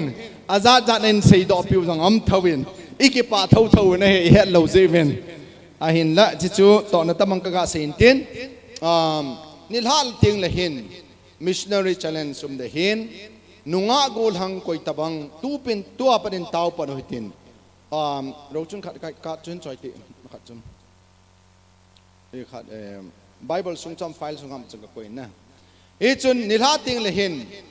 นุงะกูลหังลังมีนูมีปายองเลย missionary อันเกยชิงเอติฮอเจ้าเสียองค์ challenge ติงเลยลังอาหินหงวานหงดิลสุวานหงดิวหินนิลฮาอาดิงากะเสียองอับคอยตะบังปะเทนาได้กิปิดโอโนมัมเลยอันนี้นะอาจุนคอยตะบังปะกายอาดิงาปะเทนาดิงาจูเกยองกะกิปิดโอโนเมไอโลเลเกยเลกันสุงมีเตนจงทัศอินกัมทิมกัมมาดิงิน missionary กัมจุดนาดิงินดังกาตงเอติเรชิยองกิฮอมดินอาจุงลังอาหินนะเมนูนะจิวะสุมิจานนะปีดุมบัมไอโลเลคุมขัดสุงไอจานนะปนโนมัมทัศยาจานนะปนโนมัมตินฮิลายฮีฮิตาฮีอิบอลวาฮิเลอิสาลฮะดิวอนุยลังฮีนอนนักเกยอุเล IBMC สุมคุยนะแบงก์ account number หอมิดสุมนะทอดเทวทัศยาปะเทียนน่ะต่อเดียวอิจิจูอิจิฮียองกิฮอมเดฮีที่ยองจูก็เสียดอกปีโนมินจุเล่คุยตะบัง IBMC อาดิเกนเกยองทัศอินอันงอลินตาวเงที่หอเจ้าเสียงหุ่นดอกเดียวยาจูอิกิติบนายนี่เดียวปะเทียนอาดิงอาปะดิลาเดียวเฮตยองจูก็เสียดอกโนมินจุเล่อาศัลหออินลังอาหินทิลคุยนาปูนหอหำขัดอันดอมวินตินคุยตะบังสังคอลตกาฮิยองเล่กัมทิมกัมมาดิงกับปีโนเมตุนกะไงตัวเลวซึนลัลกุกินเล่ใครก็มังเมนทริปรากามาฮีตูอินมาลดากามาจูใครก็มังมดลังอาฮีอัตัมโซสัปังหองสังคอลตกาในเลวตัมตามนลายฮีอินเดตองวินอินเดทอดวินนิหาติงเล่ตะบังอาจูปะทีนมินาไอฮอนนองกิปิโรนาไอบอลเดวินไอฮงกิกดดิวกันโนมนะเฮงอีจุนตุนีอากาศัยดอกนมจิจูอาขัดนะเห็นอันนี้นะจุนจิงเตียงละเห็นคอยตาสนะในหอตุยลุดนะจะอมเดเห็นบัพติซัมจังเดหอตุยลุดนมนะหอเจ้าเสียจุมอิลายาตุนีอาทุเซหอตะเห็นบัพไทส์กิบอลนักกินหอเอ็นไอดีว่าเฮจิเอ็นอีจุนคอยตะบังบัพไทส์ซัมโนอามินอันนี้เคปีบินลังคอยตะบังอามินจะกิสุฟลาฮิเลpasal ro chung ho to ne ki za to le baptism certificate jong na menu kisi pai pai ding ni la teng le ki pi do de he tiong chu ka ga sei do nom kidin ichibana chun isei be no mu chu hi le jing thai ni la teng hen pakai zan an jon jong ine de wa hin ichading chun pathen ko ba taw na nei jingin ana pang kho mu te ti chu ka ga sei do nom hin tin chule thu do ta bangin mi pi ho na gi nau phai nam ne cha ho phai nam aboyim lo nam koi tabang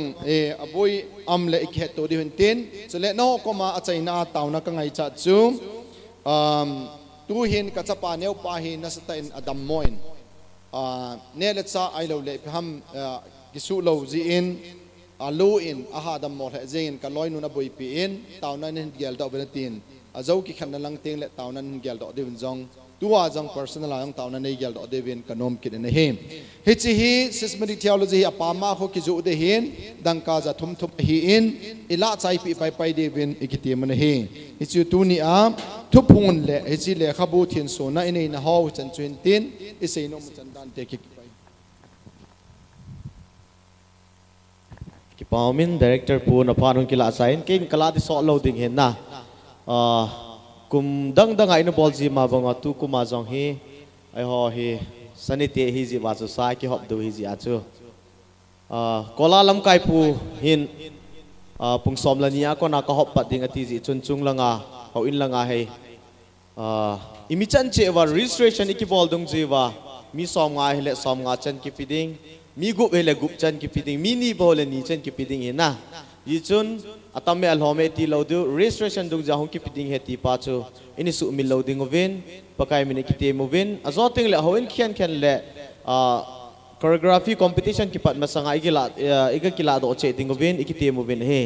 chekile tu chunga he isai jingma bangwa live stream ki bol ahin hicha hichi live stream bol pi wa HOIKIM media te jong ai theile a YouTube channel hi subscribe bol pi wa e ho jong support bol ding ovin ikite movin he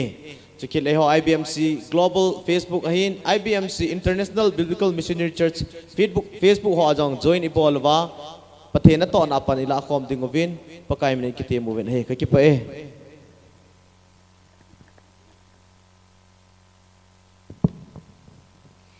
nilha lang kai khom ki mancha ding hin sim lang kating pungama khaya ikipat ki deu hin mi pi hozo si ko ma tim na le he sa na chu pha chan analung ki lohite opening prayer hi pa thanglin mang pastor El Gunpai hong hintin chule praise and worship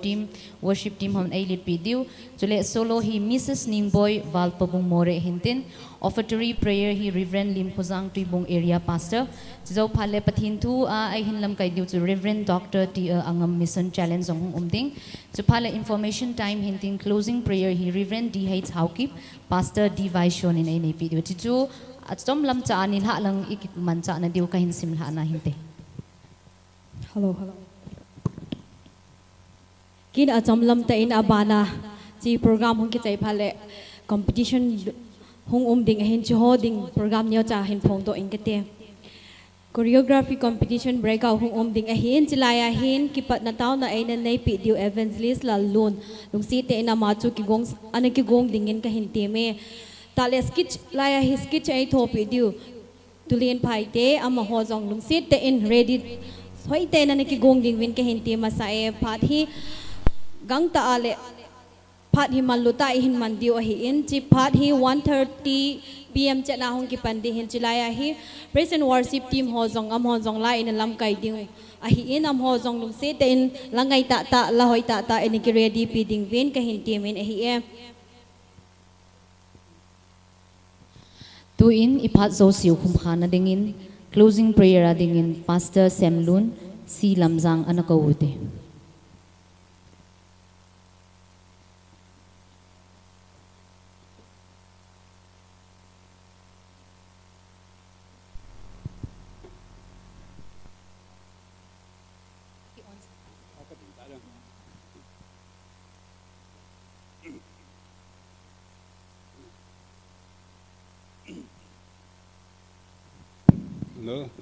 tao tuệ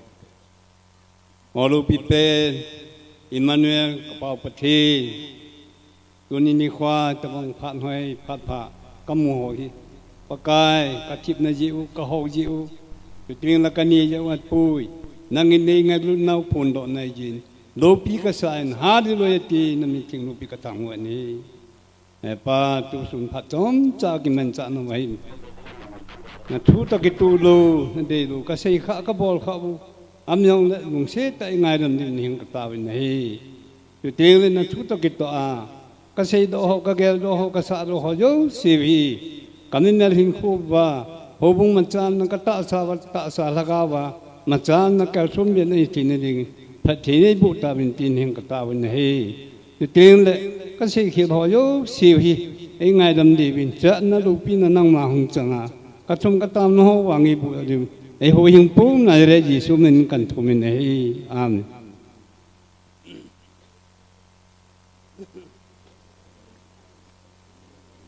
hello choreography competition a pangding ho women director nu koma na minu ki pi lo leo chun ki paw min te